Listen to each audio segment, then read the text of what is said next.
Dear students, अब हम बात करेंगे क्रोमोसोमल थ्योरी ऑफ इनहेरिटेंस की। लेकिन उससे पहले ये जानना बहुत जरूरी है कि मेंडल को इतनी ज्यादा सक्सेस क्यों नहीं मिली।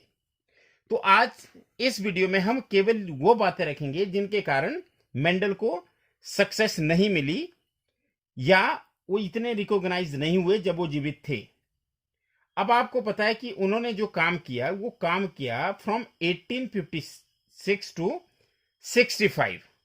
7 साल उन्होंने काम किया और उनका जो काम छपा, उन्होंने जो काम छपवाया वो एक पेपर में छपवाया जिसका नाम था proceedings of Brunn natural science society.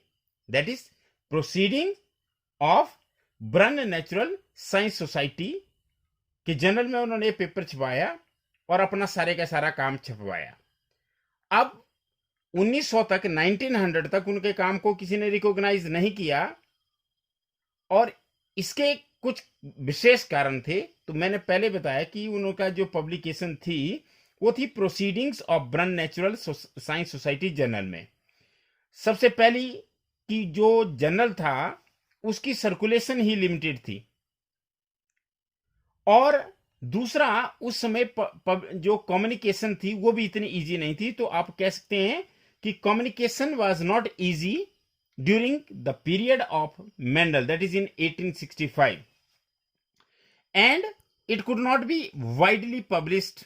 क्योंकि जिस पेपर में उन्होंने छपवाया उसकी खुद की पब्लिकेशन ही बहुत, उसकी खुद की सर्कुलेशन ही बहुत कम थी। तो दूसरा उन्होंने कंसेप्ट दिया कि जीन जो होते हैं वो स्टेबल होते हैं and these are the discrete units that control the expression of the traits. उनका ये पॉइंट भी लोगों को पसंद नहीं आया, लोगों को ठीक नहीं लगा कि जीन जो होते हैं वो स्टेबल होते हैं। उन्होंने क्या बोला, that is genes as stable and discrete units that controlled the expression of traits and of the pair of alleles which did not blend with each other, ये लोगों के लिए अनएक्सेप्टेबल था। This was not accepted by the contemporary of Mendel that genes are stable and they do not mix और you can say blend during the inheritance. ये उन लोगों को उसमें इस बात से कोई भी लोग सहमत नहीं हुए कि जीन जो होते हैं वो स्टेबल होते हैं और उनमें कोई मिक्सिंग नहीं होती। इसके अलावा उन्होंने, आपको पता है कि मेंडल ही एक ऐसे साइंटिस्ट थे जिन्होंने बायोलॉजी में मैथमेटिकल लॉजिक लगाया, स्टैटिस्टिकल डेटा यूज किया, स्टैटिस्टिकल प्रिंसिपल यूज किया और मैथमेटिक्स का यूज किया। तो उसमें के जो बायोलॉजिस्ट थे उनको भी ये ठीक नहीं लगा कि बायोलॉजिकल फिनोमेनन के लिए मैथमेटिक्स का कोई यूज हो सकता है, इसलिए भी उनको इतनी ज्यादा सक्सेस नहीं मिली।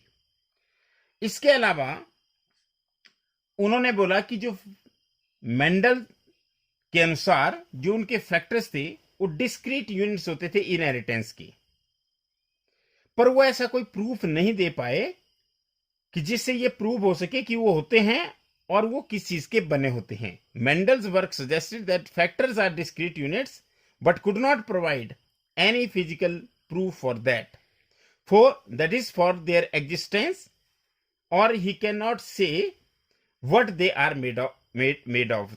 तो इस चीज को ही उन्होंने बोला कि ठीक है कि एक जनरेशन से दूसरी जनरेशन में जो करेक्टर के एक्सप्रेशन को जो कंट्रोल करते हैं वो फैक्टर्स होते हैं जो कि डिस्क्रीट यूनिट्स होते हैं, पर इस चीज का वो प्रूफ नहीं दे पाए।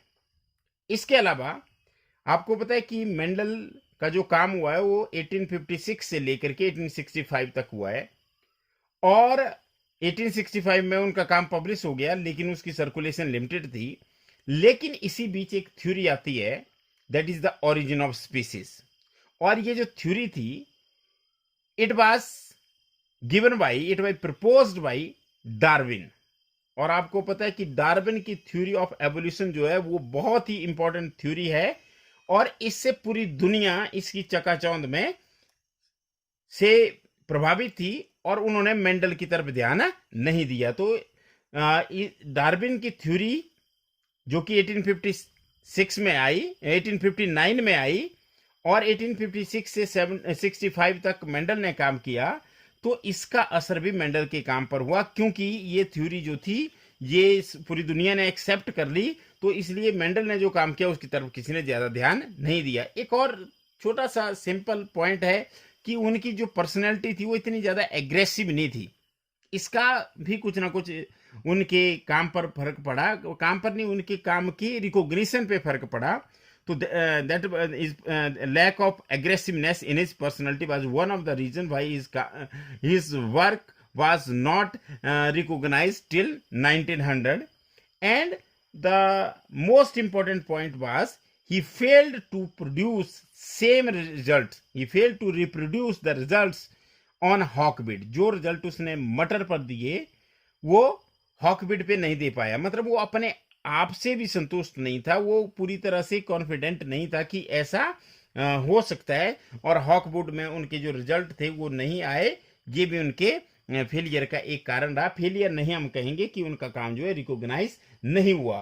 तो जब उनका काम रिकॉग्नाइज हुआ, आपको पता है कि 3 साइंटिस्ट थे, Hugo de Vries, Carl Correns and von Tschermak, और इन्होंने मेंडल के वर्क को इंडिपेंडेंटली रीडिस्कवर किया 1900 में। और आपको पता है कि इस टाइम तक क्या था, माइक्रोस्कोपी भी धीरे धीरे एडवांस हो चुकी थी, और साइंटिस्ट ये जो सेल डिवीजन तक को स्टडी कर पा रहे थे, तो इसलिए उसमें साइंटिस्ट ने क्या स्टडी कर दी कि न्यूक्लियस के अंदर कोई ना कोई स्ट्रक्चर्स होते हैं और उनको स्टेन करके देखा जा सकता है, तो उन स्ट्रक्चर्स को बोला गया chromosomes. Chromosomes means coloured body, और जो क्रोमोसोमल मूवमेंट होती थी उसको भी 2 साइंटिस्ट की हम बात करेंगे, Sutton and Boveri, that is Walter Sutton and Theodor Boveri. उन्होंने क्या नोट किया कि जो क्रोमोसोम्स का जो बिहेवियर होता है वो बिल्कुल पैरेलल होता है, किसके, जीन्स के बिहेवियर के पैरेलल होता है। That is you can say that the behavior of the chromosomes was parallel to the behavior of genes and used chromosomal movement। तो उन्होंने फिर क्रोमोसोमल मूवमेंट को स्टडी किया, और उन्होंने क्या किया, उन्होंने क्रोमोसोमल मूवमेंट से मेंडल्स के लॉ को एक्सप्लेन करने की कोशिश की। तो इस तरह से अब हम बात करेंगे, मैंने आपको एक चीज बता दी कि 1900 में जो 3 साइंटिस्ट थे इन्होंने रीडिस्कवर किया, और 1902 में क्रोमोसोम का कंसेप्ट आ गया हमारे पास। क्रोमोसोम मतलब कलर्ड बॉडीज का कंसेप्ट आ गया, और वो किसने दिया, सटन एंड बोबरी ने। ये इसलिए दे पाए क्योंकि उसमें माइक्रोस्कोपी में एडवांसमेंट हो गई, और न्यूक्लियस के अंदर कौन से स्ट्रक्चर्स होते हैं ये आसानी से दिख जाते थे, और इसलिए उन्होंने बताया कि ये जो स्ट्रक्चर्स होते हैं ये क्या है, ये क्रोमोसोम्स हैं। और उन्होंने बोला कि जो क्रोमोसोम की मूवमेंट होती है मियोसिस के दौरान, उसको भी स्टडी कर दिया गया, और फिर उसके बेसिस पे क्या कर दिया उन्होंने, मेंडल के लॉ को एक्सप्लेन करने के लिए क्रोमोसोम्स की मूवमेंट का प्रयोग किया, और ये बताया कि जो जीन्स और जो क्रोमोसोम होते हैं दे हैव पैरेललिज्म, मतलब वो एक दूसरे के पैरेलल होते हैं, और इसको हम नेक्स्ट वीडियो में स्टडी करेंगे कि क्या पैरेललिज्म है जीन्स, जिन्हें मेंडल के फैक्टर कहा जाता है, और क्रोमोसोम्स में। Thank you very much.